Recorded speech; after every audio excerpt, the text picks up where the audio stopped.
Selamat hari Minggu, Bapak Ibu Saudara yang dikasihi Tuhan.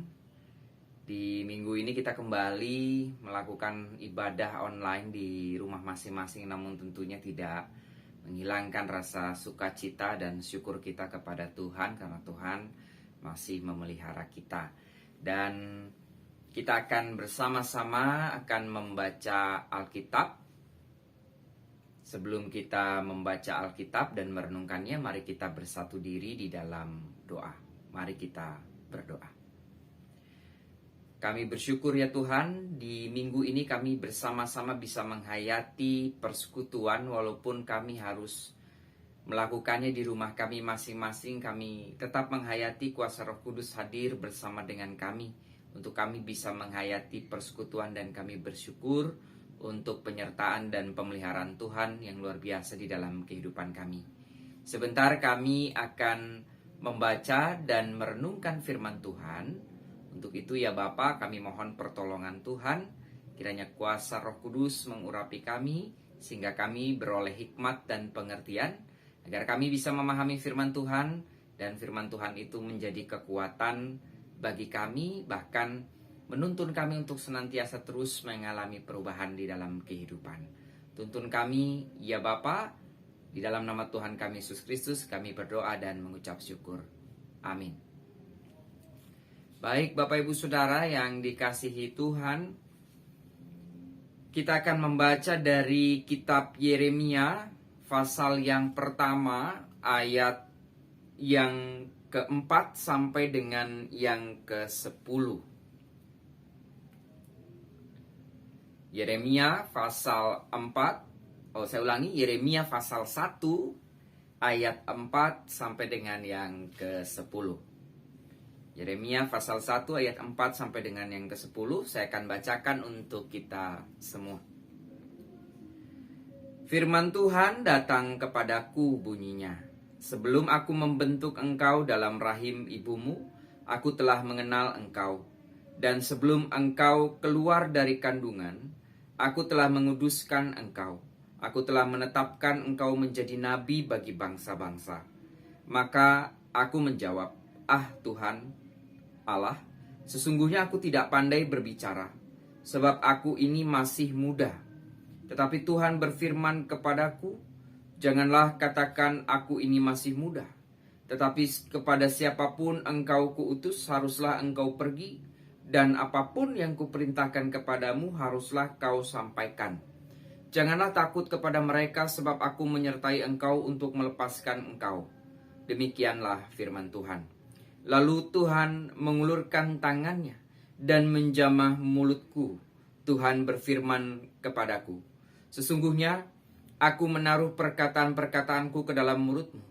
Ketahuilah pada hari ini aku mengangkat engkau atas bangsa-bangsa dan atas kerajaan-kerajaan, untuk mencabut dan merobohkan, untuk membinasakan dan meruntuhkan, untuk membangun dan menanam. Demikianlah firman Tuhan, maka berbahagialah orang yang membaca, merenungkan dan melakukan firman Tuhan di dalam kehidupannya. Haleluya.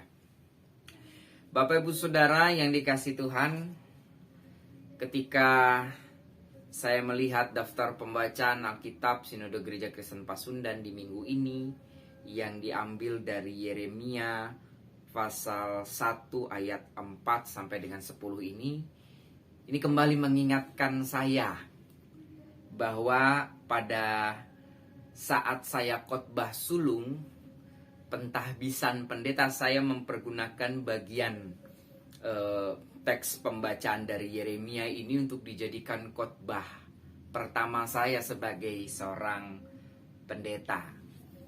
Dan memang sedikit bercerita terkait dengan panggilan, ya, bahwa saya memang pada saat itu juga merasakan ada berbagai macam keterbatasan yang saya miliki, gitu ya. Ada berbagai macam kekurangan mungkin ya yang saya miliki ketika melihat sosok bagaimana seorang pendeta, bagaimana sosok seorang pendeta dalam menjalani tugasnya, khususnya ketika berkhotbah, khususnya ketika menyampaikan firman Tuhan, Kenapa? Karena saya menyadari diri bahwa saya termasuk orang yang pendiam. Jadi dari kecil saya merupakan seorang anak yang lebih cenderung pendiam ya. Bahkan lebih banyak bermain di rumah kan, seperti itu. Tidak banyak bicara. Namun memang ada panggilan di sana, ada sesuatu hal yang menuntun diri saya untuk menjalani ini gitu ya, menerima panggilan ini. Karena dulu juga saya sempat berkuliah di Fakultas Ekonomi Akuntansi ya. Namun ya dalam perjalanan maka saya memutuskan untuk berani untuk mengambil bagian ini. Bahkan ketika saya berkhotbah untuk pertama kali sebagai seorang pendeta, saya menggunakan ataupun memakai teks ini karena memang pada bagian ini yang memang dirasakan oleh saya juga gitu kan, ketika melihat keterbatasan, namun ternyata Tuhan juga memberikan kekuatan. Ini juga yang mungkin Bapak Ibu Saudara mungkin rasakan di dalam kehidupan sehari-hari ketika kita sama-sama sebagai orang percaya, sebagai orang Kristen itu diberikan tugas perutusan untuk bersekutu, melayani, dan juga bersaksi. Namun terkadang kan ketika kita diminta ataupun terkadang kita diutus untuk mengambil bagian di dalamnya, ada berbagai macam keterbatasan, kekurangan yang kita sadari, kemudian itu menjadi alasan untuk kita menolak panggilan itu. Untuk kita tidak mau untuk ambil bagian di dalamnya. Nah, kita akan belajar bagaimana Yeremia sebagai seorang nabi pun mengalami situasi seperti itu. Mengalami situasi yang tidak pede gitu ya, untuk menjalani diri sebagai seorang nabi yang diutus Tuhan menyampaikan pesan. Jadi di sini diungkapkan pada bagian ini Yeremia diutus, dan memang kondisi pada saat itu, kondisi bangsa Israel ada di dalam situasi menghadapi kondisi di sekitarnya dengan berbagai macam tantangan terkait dengan penyembahan dewa-dewi gitu kan. Dan diperlukan sosok seorang nabi untuk bisa mengingatkan bangsa Israel untuk bisa berjalan di jalan yang benar, untuk bisa tetap memandang Tuhan begitu. Sehingga dipilihlah Yeremia. Dan di sini diungkapkan firman Tuhan datang kepadaku, sebuah kesaksian dari Yeremia, bahwa Tuhan sendiri yang mengutus, Tuhan sendiri yang menyampaikan, bahkan memberikan sebuah pernyataan kalau Yeremia itu ada dalam kuasa Tuhan gitu ya. Wong sebelum ada di dalam rahim gitu ya, Tuhan lebih mengenal Yeremia daripada orang tuanya sendiri gitu ya. Di sini diungkapkan gitu kan. Bahkan sebelum keluar dari kandungan, Tuhan lebih mengenal, bahkan menguduskan Yeremia. Ini kan mau menandakan bahwa panggilan yang diberikan kepada Yeremia bukan terjadi begitu saja, namun ada dalam rangkaian rencana Tuhan yang besar, gitu ya. Sehingga Yeremia pun dibentuk gitu ya dari masa kecilnya. Dan kemudian ketika firman Tuhan ini datang kepada Yeremia, memanggil Yeremia, meneguhkan Yeremia, namun ternyata respon dari Yeremia tidak merespon dengan baik gitu ya. Jadi kalau kita lihat di ayat ke-6, ini bisa menjadi sebuah kejujuran yang memang pada saat itu dirasakan oleh Yeremia, tetapi juga itu bisa menjadi sebuah alat untuk mengabaikan ataupun mengenyampingkan ya panggilan itu untuk bisa mengambil tanggung jawab gitu di sana. Jadi di sini Yeremia mengungkapkan, "Ah Tuhan Allah, sesungguhnya aku tidak pandai bicara sebab aku ini masih muda." Ya mungkin itu yang dirasakan oleh Yeremia ya, masih muda, tidak pandai bicara, di mana Yeremia memahami sosok seorang nabi yang memberikan pesan itu harus pandai untuk berbicara, setidaknya pandai untuk menyampaikan sesuatu supaya orang lain memahami, gitu kan, seperti itu. Tapi di sini Yeremia menyampaikan, saya ini sebenarnya tidak pandai loh Tuhan, gitu ya. Apalagi masih muda. Kenapa masih muda? Ya. Dalam tradisi pada saat itu, orang yang masih muda itu dianggap rendah. Orang yang masih muda itu dianggap belum mampu untuk bisa menyampaikan pesan kepada yang lain ataupun nasihat kepada yang lain. Kenapa dipandang masih muda? Sehingga dua hal ini membuat Yeremia tidak berani untuk mengambil tugas perutusan, bahkan cenderung seolah-olah menolak gitu ya, seperti itu. Tetapi dari apa yang disampaikan oleh Yeremia, maka Tuhan memberikan peneguhan, gitu ya. Tuhan memberikan peneguhan, penguatan kepada Yeremia di tengah-tengah hal-hal keterbatasan yang disadarinya. Jadi diungkapkan di sini, jangan katakan aku ini masih muda, kata Tuhan begitu kan. Jangan katakan aku ini masih muda, tapi kepada siapapun engkau kuutus, haruslah engkau pergi, dan apapun yang kuperintahkan kepadamu haruslah kau sampaikan. Ini mau menggambarkan bahwa otoritas yang dimiliki oleh Yeremia nanti ketika diutus, ketika pergi, ketika menyampaikan pesan, itu bukan otoritasnya Yeremia sendiri, tetapi ada otoritas Tuhan yang berada di dalam diri Yeremia untuk bisa disampaikan kepada yang lain, gitu ya. Jadi di sini diungkapkan, ya jangan bilang aku masih muda, gitu ya. Kenapa? Karena otoritasnya ini, kuasanya ini dari Tuhan. Jadi Yeremia ini bawa kuasa Tuhan, menyampaikan pesan dari Tuhan. Yeremia ini adalah alat, gitu ya. Namun Tuhan yang berkuasa, Tuhan yang senantiasa punya kehendak di sana, ya. Jadi diingatkan kembali bahwa rencana-rancangan yang dilakukan ini adalah semata-mata karena Tuhan, bukan karena Yeremia sendiri ataupun melihat keterbatasan Yeremia sendiri. Kemudian dilanjutkan lagi bahwa jangan takut. Nah, ini kata-kata peneguhan yang luar biasa. Janganlah takut kepada mereka, sebab aku menyertai engkau untuk melepaskan engkau. Tuhan memahami benar ketakutan yang dialami oleh Yeremia. Ya. Jadi ketakutan itu ada, kekhawatiran itu ada, dan itu menjadi sesuatu hal yang wajar dialami oleh manusia ketika melihat keterbatasan, kekurangan dirinya. Namun apa yang mau disampaikan ketika Tuhan bilang jangan takut? Ini maksudnya kendalikanlah ketakutanmu, gitu ya.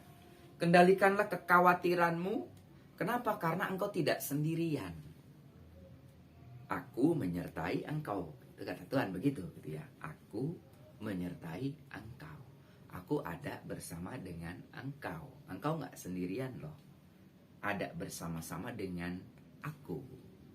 Nah, di sini ya menuntun, kita memberikan peneguhan buat Yeremia bahwa ketika diutus itu ya nggak sendirian, tidak dilepas begitu saja, begitu ya. Kemudian ya udah dilepaskan aja begitu ya. Tapi ada sebuah janji Tuhan di mana Tuhan menyertai, memampukan, bahkan hadir bersama dengan Yeremia mengelola rasa takut, kekhawatiran akan keterbatasan yang dimiliki oleh Yeremia, ya. Sehingga di sini diungkapkan juga, gitu ya, bahwa ketika di sini Tuhan mengulurkan tangannya menjamah mulutku, Tuhan berfirman kepadaku, aku menaruh perkataan-perkataanku ke dalam mulutmu. Ini mau menggambarkan bahwa apa yang nanti dikatakan, apa yang nanti disampaikan, itu bersumber daripada Tuhan. Dan memang kata-kata yang diberikan Tuhan kepada Yeremia ini salah satunya ataupun beberapa halnya itu lebih kepada menegur gitu ya. Jadi ya mungkin salah satu ketakutan dari nabi ketika menyampaikan pesan dan itu berupa teguran ataupun nasihat, ya tentunya tidak disukai oleh orang lain. Ya kan? Jadi seorang nabi dia menyampaikan kebenaran, teguran, koreksian, evaluasi kepada orang lain gitu ya. Biasanya resiko ya tidak mudah gitu kan. Ada konsekuensi, bisa dijahati orang gitu kan, bisa tidak disukai, bahkan responnya bisa jadi kekerasan dan yang lain-lain. Namun di sini diungkapkan bahwa Tuhan menyertai, Tuhan hadir, memampukan untuk Yeremia bisa menyampaikan hal-hal kebenaran, hal-hal yang benar. Tuhan mengutus. Nah sehingga Bapak Ibu Saudara, anak-anak, kaum pemuda remaja yang dikasihi Tuhan, kaum lansia juga, seluruh bagian dari anggota jemaat di GKP Kampung Tengah, kita diajak untuk bersama-sama menghayati firman Tuhan di dalam bagian dari Yeremia ini. Yang pertama, kita ada dalam posisi seperti Yeremia juga. Kita diajak juga untuk menyuarakan, ya Bapak Ibu Saudara pernah mendengar ya suara kenabian, bicara terkait dengan menyuarakan kebenaran, menyuarakan keadilan, menyuarakan kasih gitu ya. Dan itu adalah bagian dari pelayanan yang kita lakukan bersama-sama. Masing-masing dari kita diutus untuk melakukan yang terbaik. Jadi tidak ada yang luput gitu ya. Semua punya bagiannya. Anak-anak, remaja, pemuda, bapak, ibu, kaum lansia, semuanya punya tugas untuk bersekutu, melayani, bersaksi. Tugas untuk menyatakan hal yang benar. Tugas untuk menyatakan kesaksian, cinta kasih, pengharapan di tengah-tengah kehidupan kita.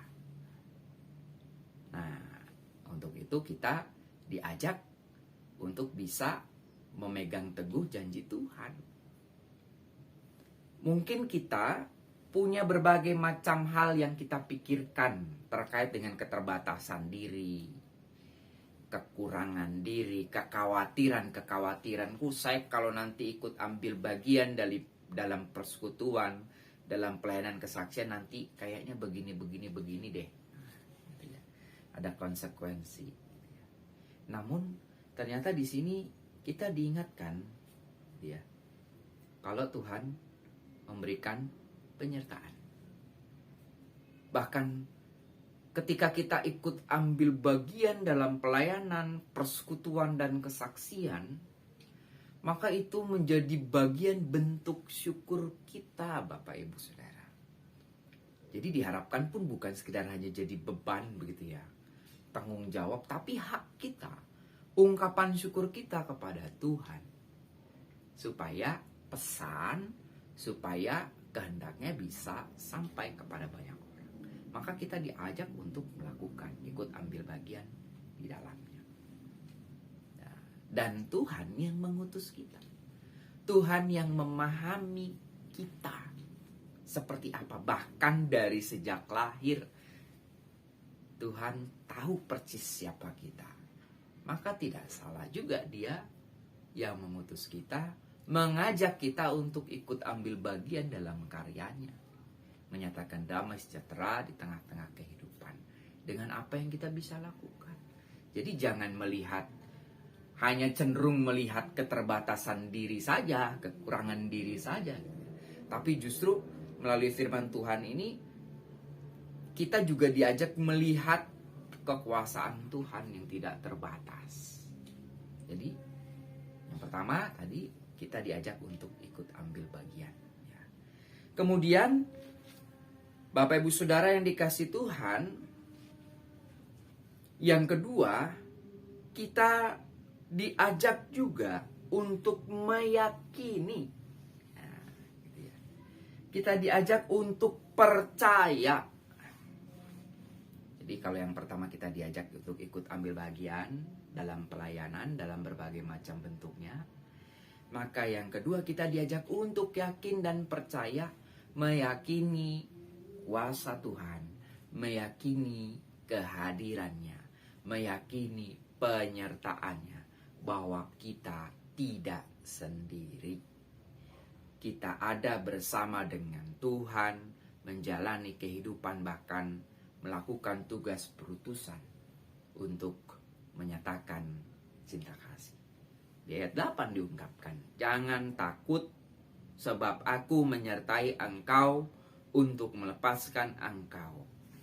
Maka kita diajak untuk berkarya. Kenapa? Karena Tuhan menyertai kita. Nah, Bapak Ibu Saudara yang dikasihi Tuhan, salah satu ketakutan terbesar, salah satu kekhawatiran terbesar yang dimiliki oleh manusia itu merasa sendiri.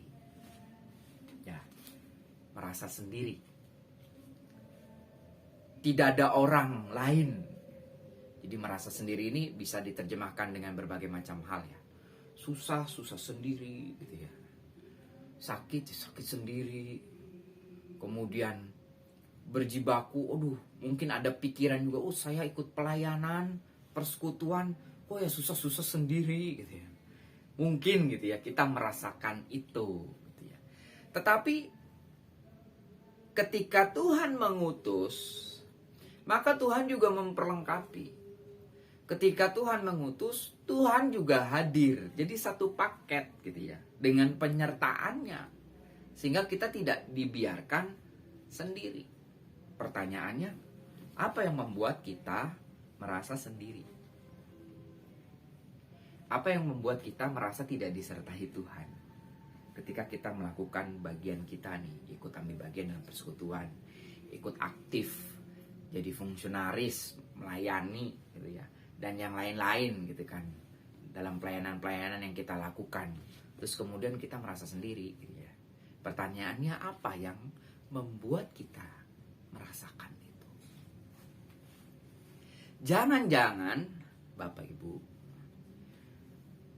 pelayanan, persekutuan ataupun hal-hal kegiatan-kegiatan yang kita lakukan, itu kita lakukan begitu saja sebagai rutinitas belaka. Jadi, ayo ikut pelayanan, ayo ikut gitu ya. Tapi itu kita lakukan ya hanya rutinitas saja, tidak memahami spirit, tidak mendalami bagaimana pemaknaan di dalamnya. Jadi itu menjadi sebuah rutinitas belaka yang dilakukan gitu ya. Ya pokoknya targetnya mengerjakan, menyelesaikan program kegiatan selesai, udah selesai gitu ya. Seperti itu. Tanpa ada pemaknaan bahwa di situ kita melakukan sesuatu hal untuk Tuhan, dan di situ pun Tuhan hadir. Nah, itu yang seringkali membuat orang lelah. Itu yang seringkali membuat orang merasa sendiri mengerjakan, ikut ambil bagian dari pelayanan gitu. Kok ikut pelayanan, situasinya kok tidak mengenakan, saya nggak damai sejahtera. Ada berbagai macam permasalahan yang menimbulkan konflik mungkin, padahal sebenarnya begini. Nah, jangan-jangan ya, ketika kita merasa kita sendiri, kita merasa bahwa Tuhan tidak ada bersama dengan kita, jangan-jangan kita melakukan itu semua hanya sekedar rutinitas. Yang penting pokoknya tugas saya di situ, tanggung jawab di situ, ya saya lakukan. Namun justru kita belajar di sini untuk juga menghayati penyertaan Tuhan di dalam kehidupan kita, bahkan dalam setiap kita ikut ambil bagian di dalamnya. Jadi ada upaya juga untuk dalam setiap pelayanan, kegiatan yang kita lakukan, ada relasi intim yang kita bangun juga bersama dengan Tuhan. Sehingga ibaratkan handphone nih Bapak Ibu, ibaratkan handphone, chargernya itu tetap nempel, ataupun chargernya itu tetap ada gitu ya. Jadi tidak jauh dari chargernya gitu. Jadi ketika handphone itu sudah dipakai kemudian berkurang baterainya, karena chargernya itu ada dekat dengan sumber listrik juga dekat, maka si handphone itu akan mudah untuk di-charge, mendapatkan energi yang baru, mendapatkan tenaga yang baru. Maka ya kita diajak juga untuk bersama-sama menghayati ini, bahwa dalam setiap pelayanan, dalam setiap kegiatan yang kita lakukan, kita harus bersumber terus kepada Tuhan, mengingat terus, bahkan percaya kalau Tuhan itu tidak pernah meninggalkan kita sendiri. Tuhan itu hadir dengan berbagai macam cara. Penyertaannya bisa melalui orang-orang lain, bisa melalui pengalaman dan berbagai macam yang memberikan kekuatan buat kita untuk ikut ambil bagian di dalamnya. Bahkan di dalam kondisi pada saat ini, Bapak Ibu, ada tantangan di mana bisa jadi membuat kita lelah. Waduh, ini sudah naik lagi kasus COVID-nya, gelombang 3 gitu ya. Anggota jemaat sudah banyak yang terpapar gitu ya. Waduh, lelah nih begitu ya. Namun kita diajak untuk bisa menghayati penyertaan Tuhan, bahwa kita pun punya bagian untuk ikut ambil bagian. Kita diutus ya, untuk menjadi berkat buat sesama. Kita diutus untuk melayani sesama, bahkan di tengah-tengah situasi kondisi sulit pada saat ini, pasti ada jalan ketika kita mau melakukan sesuatu yang terbaik buat yang lain. Dimana di situ pun kita melakukannya buat Tuhan. Nah, kita diajak, lakukanlah kan. Jangan justru kita hanya melihat keterbatasan diri, kekurangan diri terus. Kalau itu yang kita akan lihat terus, maka kita tidak akan melakukan sesuatu. Kita tidak akan melakukan hal yang baik. Tetapi ketika kita melihat kuasa Tuhan yang begitu besar, Dia menyertai kita, Dia paham kondisi kita, Dia memberikan kekuatan buat kita, maka menuntun kita untuk melakukan yang terbaik, menunaikan tugas perutusan kita di tengah-tengah dunia, bersekutu melayani bersaksi, maka kita pun akan diberikan kekuatan. Kita pun akan merasakan berkat-berkat Tuhan yang hadir di dalam kehidupan kita, bahkan kita jadi berkat buat yang lain. Khususnya di situasi sulit pada saat ini, di tengah-tengah masa pandemi pada saat ini. Maka kiranya Tuhan Yesus memberkati kita semua, dan kita tetap bersemangat untuk menjalani tugas perutusan kita di tengah-tengah dunia. Tuhan Yesus memberkati kita. Amin.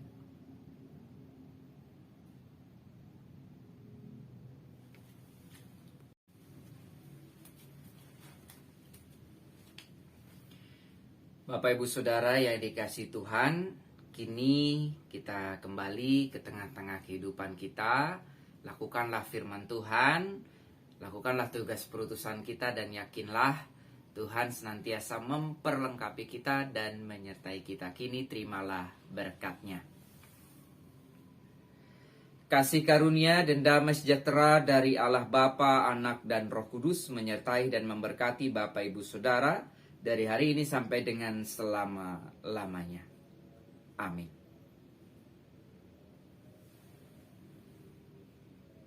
Selamat hari Minggu, Tuhan Yesus memberkati.